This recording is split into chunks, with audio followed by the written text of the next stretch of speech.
कहानी की शुरुआत होती है और हमें एक कपल दिखाया जाता है जिनका नाम है रे और मैगी। ये अपनी कार में बैठकर के शहर छोड़कर के कैलिफोर्निया जा रहे थे क्योंकि अभी हाल ही में इन्होंने अपने एक बच्चे को खोया था। कैलिफोर्निया में इन्होंने एक मोटल खरीदा था। जब ये उस मोटल में पहुंचते हैं तो पता चलता है कि उसका पुराना ओनर पहले ही जा चुका है, लेकिन चाबी यहीं पर छोड़ कर के गया था। इसलिए ये दोनों उस मोटल के अंदर चले जाते हैं। रे इस बात से हैरान है कि पुराना ओनर उनके आने से पहले ही क्यों चला गया। खैर वो मोटल के हर एक रूम को चेक करता है और फिर वापस अपने रूम में आ जाता है। तभी रे के पास मोटल के पुराने ओनर बेन का कॉल आता है। वो उससे पूछता है कि क्या तुम मोटल पहुंच गए, जिस पर रे हाँ बोलता है, लेकिन रे के हाँ कहते ही बेन फोन को कट कर देता है। इससे रे को थोड़ी हैरानी होती है, लेकिन वो इस चीज को इग्नोर करके जाकर के सो जाता है। अगले दिन रे एक बार फिर से मोटल के रूम को चेक करने के लिए निकलता है। तभी उसे एक प्राइवेट रूम दिखाई देता है जिसके डोर पर चेन से ताला लगा हुआ था। रे कटर की मदद से चेन काट करके उस रूम को खोल लेता है। अंदर जाकर के वो देखता है कि यहाँ तो सिर्फ पुराना सामान रखा हुआ था। इसके बाद वो मोटल के रूम को साफ करने लग जाता है। साफ करते करते अचानक से उसका ध्यान जाता है रूम नंबर 6 पर, जहाँ पर एक लड़की आकर के ठहरी हुई है जिसका नाम है रिचल। रे जब मैगी से उसके बारे में पूछता है तब मैगी बताती है कि ये लड़की कल रात को ही हमारी मोटल में आकर के ठहरी है और यही हमारी पहली कस्टमर है। रात को जब रे रिसेप्शन पर बैठा हुआ था तभी टॉमी नाम का एक ड्राइवर आता है। वो रूम नंबर 10 की चाबी मांगता है। साथ ही रे को बताता है कि वो बेन के टाइम का पुराना कस्टमर है। फिर चाबी लेकर के वहाँ से चला जाता है। अब टॉमी जब एक लड़की को लेकर के अपने रूम में जा रहा होता है तब रे उसे बड़े ही गौर से देखता है और समझ जाता है कि यह आदमी अय्यास किस्म का है। इसके बाद रे जब स्टोर रूम की सफाई कर रहा था तभी अचानक से उसे एक सीक्रेट रास्ता नजर आता है जो बेन ने छुपा करके रखा था। रे जब उसके अंदर जाता है तो पता चलता है कि ये मोटल के एक रूम से कनेक्टेड है। मोटल के हर एक रूम में लगा शीशा 2 साइड मिरर है जिसकी मदद से बेन मोटल के रूम में जो कुछ भी होता था यहाँ पर आकर के नजर रखता था, लेकिन रे रूम से बाहर आकर के इसे फिर से लॉक कर देता है क्योंकि वो बेन की तरह घटिया इंसान नहीं था। उसी रात टॉमी फिर से एक लड़की को लेकर के रूम नंबर 10 में जाता है। उसे जाते हुए रे फिर से देख लेता है। अब यही सोच कर के उसे रात को नींद नहीं आ रही थी। वो देखना चाहता था कि आखिर टॉमी उस लड़की के साथ करता क्या है, इसलिए वो उठता है और स्टोर से होते हुए 10 नंबर रूम के शीशे के सामने आकर के बैठ जाता है। थोड़ी देर बाद रे बाहर आ जाता है तो देखता है कि रूम नंबर 6 जिसमें रिचल नाम की लड़की रुकी हुई थी उसके बाहर एक कार खड़ी है। रे को लगने लगता है कि शायद ये रिचल के बॉयफ्रेंड की होगी, इसलिए वो अपने रूम में जाकर के सो जाता है। अगले दिन रे जब सिगरेट लेने के लिए गैस स्टेशन पर जाता है तो वहाँ पर उसकी मुलाकात होती है गैस स्टेशन के ओनर हावर्ड से। हावर्ड रे से कहता है कि अगर कभी भी तुम्हें मेरी मदद की जरूरत हो तो बेझिझक बोल देना। जब वो वापस मोटल की तरफ जा रहा था तभी उसे कुछ लड़के दिखाई देते हैं जो उसे बिल्कुल भी ठीक नहीं लग रहे थे। फिर उसी रात रे देखता है कि रूम नंबर 6 के सामने फिर से वही कार खड़ी है, इसलिए रे रूम नंबर 6 के मिरर के सामने जाकर के बैठ जाता है। वो देखता है कि रिचल के साथ एक कॉल गर्ल है। ये देख कर के वो अपने रूम में जाकर के सो जाता है। इसके बाद वो कॉल गर्ल जिसका नाम रेमजी होता है वो अपना काम खत्म करके यहाँ से निकल जाती है। रेमजी के जाने के बाद रिचल के रूम में एक मास्क पहना हुआ आदमी आता है जो रिचल का गला घोट करके उसे मौत के घाट उतार देता है। अगले दिन रे को बॉक्स में रिचल के रूम की चाबी मिलती है जिससे रे को लगता है कि शायद रिचल रूम खाली करके जा चुकी है। फिर थोड़ी देर बाद टाउन का शेरिफ डिकट आता है और रे को बताता है कि मैं यहाँ का पुराना कस्टमर हूँ और हमेशा यहाँ पर कॉफी पीने के लिए आता रहता हूँ।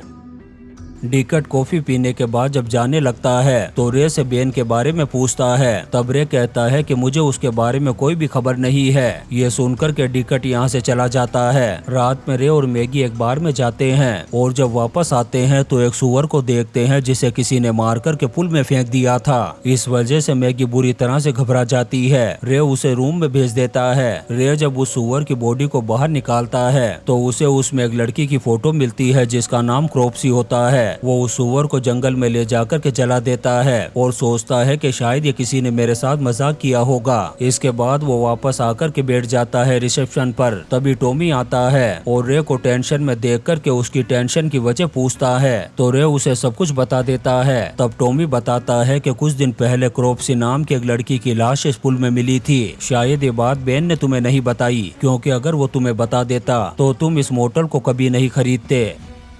अगले दिन शेरिफ डिकट फिर से कॉफी पीने के लिए आता है। वो रे को जब परेशान देखता है तो उसकी वजह पूछता है। रे उसे भी सब कुछ बता देता है, जिसे जानकर के डिकट उस पर गुस्सा करता है और कहता है कि तुम्हें इसकी खबर हमें फौरन देनी चाहिए थी। तब रे कहता है कि मुझे लगा कि शायद किसी ने मेरे साथ मजाक किया होगा। इसके बाद रे डिकट से क्रोप्सी के बारे में पूछता है। तब डिकट बताता है कि लोगों को लगता है कि क्रेप्सी ने सुसाइड किया था, लेकिन भला कोई इंसान अपना पेट काट करके खुद को पुल में कैसे फेंक सकता है? जरूर ये काम किसी शहरी नौसिखिए ने किया होगा। इतना कहने के बाद वो अपनी उंगली करता है रे की तरफ। ये देख कर के रे कहता है कि आखिर तुम्हारा मतलब क्या है? डिकट कहता है कि जिस दिन क्रोप्सी की मौत हुई थी उसी दिन तुम और मैगी यहाँ पर पहली बार आए थे, लेकिन इसके बारे में रे को कुछ नहीं पता था। अब डिकट भी रे पर यकीन कर लेता है और जाने लगता है यहाँ से। जाते जाते वो फिर से रे से बेन के बारे में पूछता है कि क्या तुम्हारा उससे कोई कांटेक्ट हुआ? तब रे कहता है कि नहीं। अब रात को जब वो रिसेप्शन पर बैठा हुआ था तभी फिर से वही कॉल गर्ल रेमजी आती है और रूम नंबर 6 लेती है। अगले दिन रे और मैगी जब टीवी देख रहे थे तभी रिचल की मौत की खबर टीवी पर आ रही थी। ये देखकर के रे काफी हैरान हो जाता है, क्योंकि लास्ट टाइम उसने रिचल को रेमजी के साथ देखा था। इसके बाद वो कुछ काम से बाहर चला जाता है और रिसेप्शन पर मैगी बैठ जाती है। तभी रेमजी फिर से आती है रूम लेने के लिए और इस बार भी वो रूम नंबर 6 लेती है। रेमजी मैगी से कहती है कि अपने हस्बैंड का थोड़ा ध्यान रखो।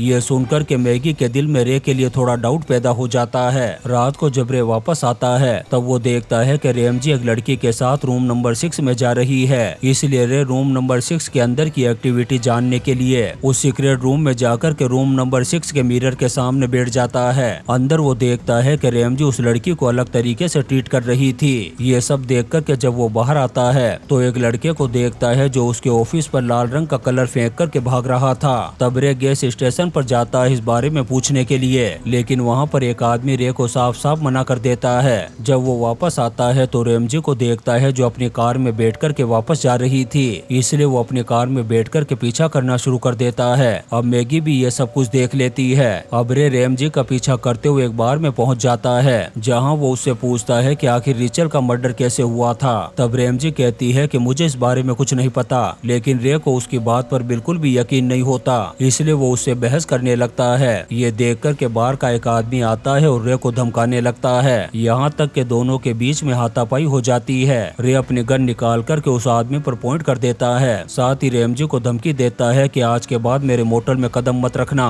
इसके बाद रे जब वापस अपने रूम में आता है तो मैगी रे से लड़ने लग जाती है। तब रे मैगी को सारी सच्चाई बता देता है कि किस तरह रिचल और रेमजी एक साथ रूम में थे। अगले दिन मैगी उस सीक्रेट रूम को फिर से लॉक करवा देती है। तभी वहाँ पर डिकट आ जाता है और कल रात बार में हुए झगड़े के बारे में रे से पूछताछ करता है। रे उसे सारी बात बता देता है, लेकिन वो डिकट को सीक्रेट रूम के बारे में कुछ नहीं बताता। सारी बातें सुनने के बाद डिकट रे से कहता है कि अगर रेमजी दोबारा तुम्हारे मोटल में आए तो मुझे जरूर बताना। अब जाते वक्त डिकट फिर से उससे बेन के बारे में पूछता है। तब बेन वही जवाब देता है कि मेरा उससे कोई कांटेक्ट नहीं हुआ। उसके जाने के बाद रे को लगता है कि बेन से कांटेक्ट कर लेना चाहिए, इसलिए वो बेन को कॉल लगाता है। पहले तो बेन उससे मिलने से साफ मना कर देता है, लेकिन जब वो सीक्रेट रूम के बारे में पूछता है तो बेन उससे मिलने के लिए तैयार हो जाता है। जब दोनों की मुलाकात होती है तो रे बेन से सीक्रेट रूम के बारे में पूछता है। तब बेन टालने की कोशिश करता है। रे क्रोप्सी के मर्डर के बारे में भी पूछता है। अब बेन उसे बताने ही वाला था, लेकिन तभी ये गोली आकर के लगती है और बेन का काम तमाम हो जाता है। तभी रे देखता है कि किसी कार वाले ने बेन को गोली मारी है। अब रे मोटर जाते वक्त मैगी को कॉल करके बताता है कि हम फौरन इस शहर को छोड़ करके जाने वाले हैं, इसलिए तुम जल्दी से पैकिंग कर लो। जब रे मोटल पहुंचता है तो डिकट की कार को देखता है जो रूम नंबर 6 के बाहर खड़ी थी। अब रे उस रूम में देखने के लिए उसी सीक्रेट रूम में जाता है और रूम नंबर 6 के सामने लगे मिरर के सामने जाकर के बैठ जाता है। रे देखता है कि डिकट ने उसकी वाइफ मैगी को बेड पर बांधा हुआ है और उसे धमकी दे रहा था कि जिस तरह मैंने रिचल, क्रोप्सी और बेन को मारा है उसी तरह अब मैं तुम्हारा भी काम तमाम कर दूंगा और इस सब का इल्जाम लगा दूंगा तुम्हारे हस्बैंड रे पर। ये देख कर के रे का दिमाग खराब हो गया था। वो रूम नंबर 6 में जाता है और हमला कर देता है डिकट पर, लेकिन डिकट रे पर भारी पड़ जाता है। तभी डिकट एक कांच का टुकड़ा उठा कर के रे के गले में घुसा देता है, फिर अपनी गन निकाल कर के तान देता है रे पर। अब वो गोली चलाता इससे पहले ही रे गोली चला कर के उसका काम तमाम कर देता है। इसके बाद रे और मैगी उस मोटल को छोड़ कर के हमेशा हमेशा के लिए वहाँ से चले जाते हैं और इसी के साथ ये शानदार मूवी लुकिंग ग्लास खत्म हो जाती है। दोस्तों हम आपके लिए ऐसी ही इंटरेस्टिंग मूवीज एक्सप्लेन करते रहेंगे, तो आप चैनल को सब्सक्राइब जरूर करें और लाइक और कमेंट्स भी करें। Thank you.